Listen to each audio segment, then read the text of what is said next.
At the heart of this tragedy were three individuals whose lives were deeply intertwined: Elena Vincent, the charismatic art gallery owner with an ideal life; her husband, Oliver Reynolds, the town's cherished pediatrician; and Clara Ashford, Elena's closest friend and confidant, a reserved boutique owner with a complex personality. To the outside world, these three epitomized the very essence of Centerville: industrious, amiable, and profoundly engaged in their community. Yet, underneath the community potlucks and PTA meetings, a perilous undertow was developing. A seemingly harmless scheme, fueled by one woman's insecurities, initiated a sequence of events that spiraled into passion, deception, and eventually tragedy. Elena and Oliver Reynolds' romance became a small-town myth. They encountered each other on a hot summer day in 2005 at Centerville's annual 4th of July celebration. Elena, formerly Elena Caldwell, was overseeing the lemonade stand, her hair shimmering under the sun. Oliver, who had just moved to town to begin his role at the local clinic, was immediately enchanted. Their romance swiftly became a flurry of secretive smiles in crowded spaces, late-night chats on Elena's porch swing,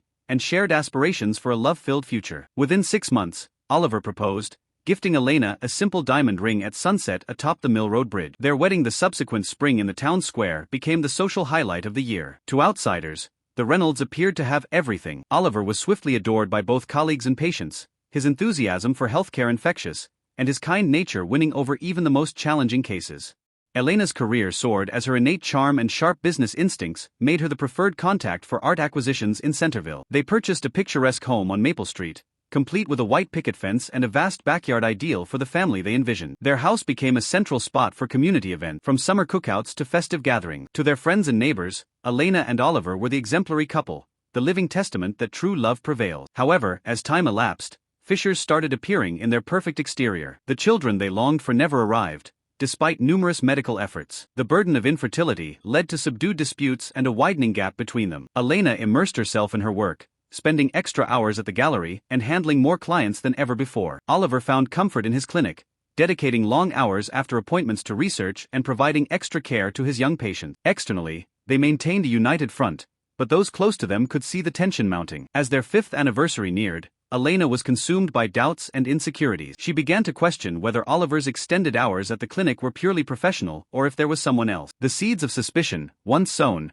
blossomed quickly in her troubled mind. Clara Ashford moved to Centerville in the summer of 2010, stepping in as the boutique owner after the previous owner retired. With her reserved nature, Clara was a contrast to the lively, extroverted local. Initially, she kept to herself, finding comfort in the familiar surroundings of her boutique rather than the town's frequent social event. It was Elena who first extended a hand of friendship, visiting the boutique one afternoon with a basket of local delicacies. Clara's timid smile and sharp wit struck a chord with Elena, and they quickly became close friends. They connected over their love for intricate designs, their irritation with the narrow scope of small-town life, and their hidden aspirations for adventures beyond Centerville. As Elena's marriage with Oliver strained, she increasingly confided in Clara, who became her confidant, always ready to listen and offer comfort. For Clara, who had few close relationships and a challenging upbringing in foster care, Elena's friendship was invaluable. Despite her complex romantic past, which had left her cautious about love, she admired Elena and Oliver's outwardly ideal relationship, even as she became privy to Elena's escalating uncertainties. In the solitude of her cozy apartment above the boutique, Clara occasionally allowed herself to fantasize about a romance as profound as Elena and Oliver's. She quickly dismissed these thoughts,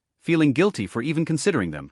After all, Elena was her best friend, and Oliver was strictly off-limit. Unbeknownst to Clara, her allegiance to Elena would soon be severely tested, a trial that would redefine her understanding of love, friendship, and her own value. As Elena and Oliver's 6th wedding anniversary neared, Elena's fears about Oliver's loyalty intensified. Each late evening at the clinic, every hastily hidden text message, and each distracted conversation fed her suspicions of infidelity. One warm evening in late August, while Elena sat alone on her porch swing sipping white wine and browsing her phone, she stumbled upon an article about loyalty tests. It explained how some hired actors or persuaded friends to flirt with their partners to gauge their faithfulness. This idea resonated with Elena, morphing in her mind until it seemed the only reasonable solution to her doubts. The next day, Elena invited Clara over for coffee. Surrounded by the scent of fresh muffins in the kitchen, Elena cautiously voiced her concerns about Oliver's fidelity. She confided her fears to Clara, shocking her with a startling request. She asked Clara to test Oliver by trying to seduce him. Clara recoiled in surprise, nearly dropping her coffee, and immediately protested, assuring Elena of Oliver's devotion. Nonetheless, Elena persisted, detailing a plan for Clara to flirt with Oliver, maybe even kiss him, arguing it was merely a test of his loyalty that would either confirm her trust or unveil his betrayal. Clara expressed strong reservations, highlighting the ethical dilemmas and possible repercussions. She stressed how this plan could jeopardize Oliver's trust and damage their friendship. Despite her concerns, Elena implored Clara, invoking their deep friendship and her dire need for certainty. After a moment of intense internal debate, Clara reluctantly consented to Elena's request, though she made it clear she thought it was a serious error. The kitchen atmosphere shifted from warm to tense as both women contemplated the consequences of their agreement. As Clara left the Vincent house that day, she was overwhelmed by a sense of dread, feeling she had consented to a plan that might irrevocably alter their lives. Unbeknownst to her, her premonition was about to become reality. The scheme was put into action on a pleasant September evening during the annual Centerville Fall Festival. The town square buzzed with laughter, music, and the inviting smells of funnel cakes and barbecue, all under the romantic illumination of fairy lights strewn above. Clara arrived later than usual, her hair styled in loose waves and her eyes enhanced with subtle makeup. She wore a flowy sundress, a shift from her typically reserved clothing. As she navigated through the crowd, she noticed Oliver at the dunking booth, his t-shirt clinging to his fit frame as he playfully teased the students trying to dunk him. Amid the festival's hustle, Clara gathered her courage and approached Oliver's booth. She greeted him with a flirtatious tone that was uncharacteristic of her, catching him by surprise. Oliver responded courteously but quickly asked about Elena, much to Clara's dismay. Unfazed, Clara continued her act, suggesting they seek some excitement for the evening. Oliver, though polite, appeared slightly puzzled by her behavior. Over the next hour, Clara persisted with her flirtatious efforts, using everything from exaggerated laughter to subtle touches. Each time, Oliver remained polite, but his discomfort grew more apparent. As the evening wore on, Clara unexpectedly found herself enjoying Oliver's company, noticing qualities in him she hadn't before, which deepened her sense of guilt about the charade. In a final audacious move, Clara suggested they meet for coffee alone. Oliver's reaction was swift and clear. He kindly yet firmly declined her suggestion, reminding her of his commitment to his wife. Confused and uneasy, he excused himself and left. Clara was left alone, wrestling with a mix of emotion, relief at Oliver's fidelity, coupled with a surprising hint of disappointment. As she walked home, she couldn't dismiss her thoughts about Oliver, realizing this ordeal had changed her perception of him more than she had expected. In the days after the fall festival, both Oliver and Clara were troubled by unexpected feelings. Oliver, confused and disturbed by Clara's actions,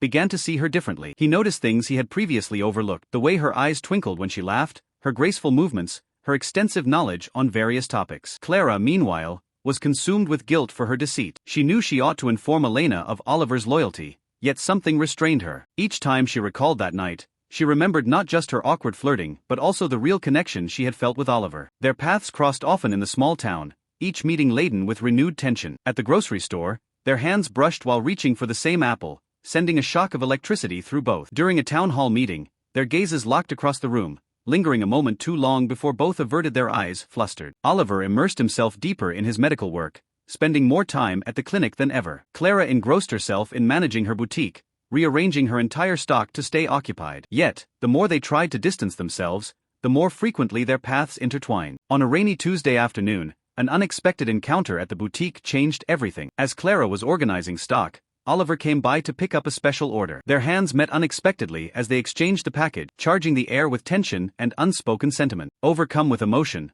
Oliver confessed his continual thoughts of Clara. Despite her initial protest, Clara found herself irresistibly drawn to him. For a brief moment, they teetered on the brink of a life-changing decision. Then, as if driven by an unstoppable force, they gave in to their desires and shared a passionate kiss. The realization of their actions struck them instantly, compelling them to separate. Clara voiced her shock and dismay, while Oliver, though torn, confessed his deeper feeling. In that silent moment among the boutique's displays, they had crossed a line that would forever change their lives and relationships. The gravity of their actions and its implications for their futures loomed large, signaling the start of a complex and perilous journey. In the weeks that followed, Oliver and Clara's affair deepened in the secrecy of Centerville. They met clandestinely, seizing moments together whenever possible. The storage room of Clara's boutique turned into their haven, a place where they could be their true selves, shielded from the town's scrutiny and their own remorse. Their meetings were an intoxicating blend of passion and intellectual engagement. They spent hours discussing art, debating societal norms, and sharing their aspirations and dreams. Oliver discovered in Clara a soulmate, a person who not only challenged him intellectually but also shared his depth of passion. Clara, for her part,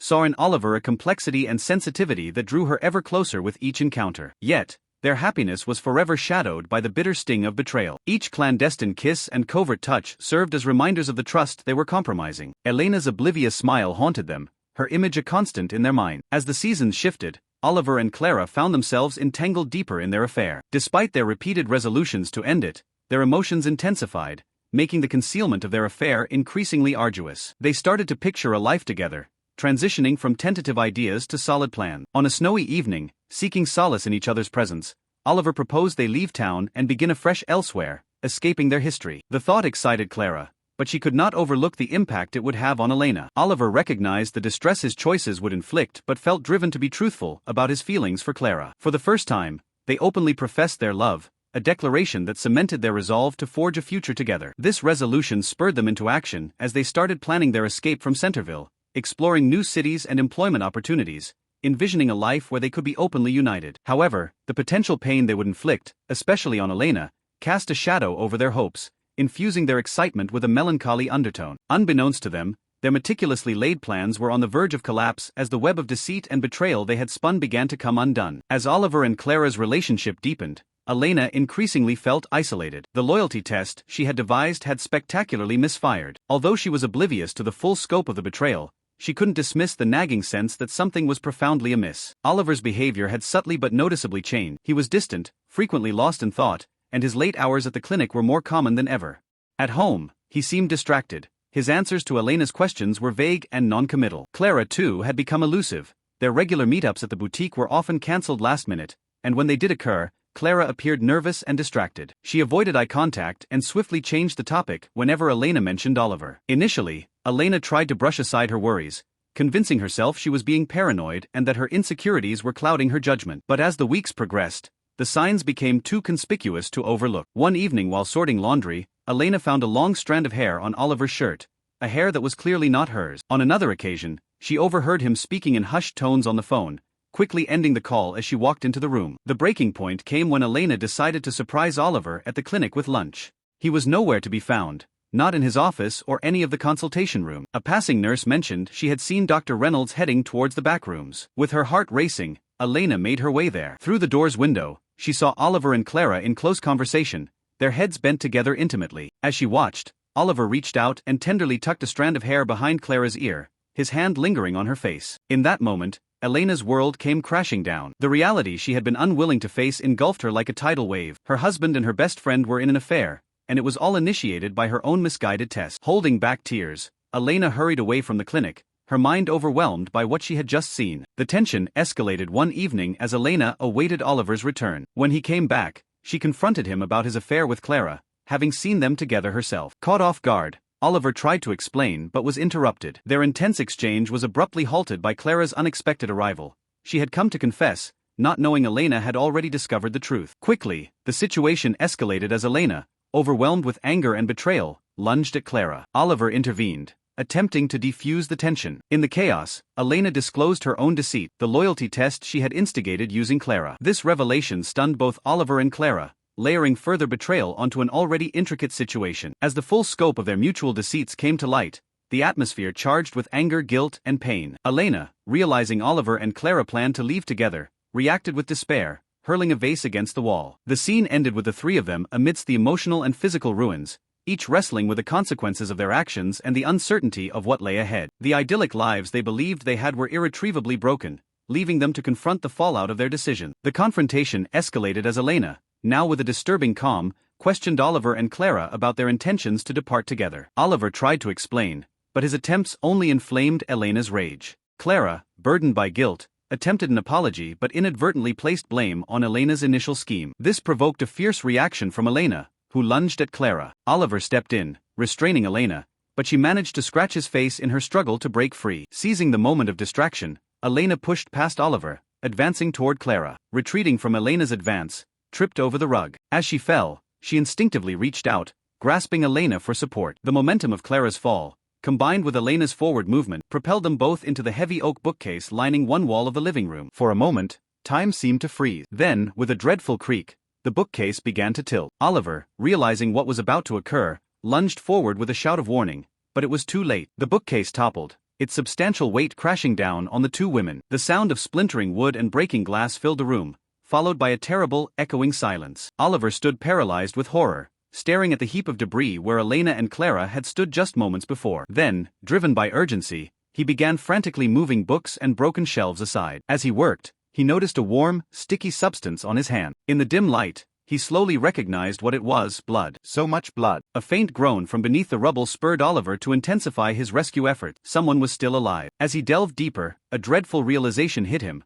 Only one of them had survived the collapse. The hours following the tragic incident blurred for Oliver. His normally precise and methodical mind was overwhelmed, driven now by sheer instinct and adrenaline. As he uncovered the bodies, he was met with a horrific scene that would haunt him forever. Elena lay still, her eyes open and vacant, a deep cut across her forehead from striking a shelf corner. Beside her, Clara stirred weakly, her hair clotted with blood. Confronted with the grim outcome of their choices, Oliver made a decision that would change their lives irreversibly. Unable to face the loss of both, he checked Elena for any sign of life, though he knew it was in vain. She was gone. In the ensuing hours, engulfed by shock and desperation, Oliver enacted a plan that contradicted all his ethical principles. He meticulously cleaned the scene, concealing broken items and rearranging furniture to obscure any signs of the altercation. Then, under the veil of night, he carried Elena's body to his car. The drive to Willow Creek became the longest of Oliver's life, every shadow seeming to conceal a witness, every noise sounding like the echo of sirens. Upon reaching the old Mill Road Bridge, he paused only briefly before releasing his wife's body into the murky depths below. Returning home,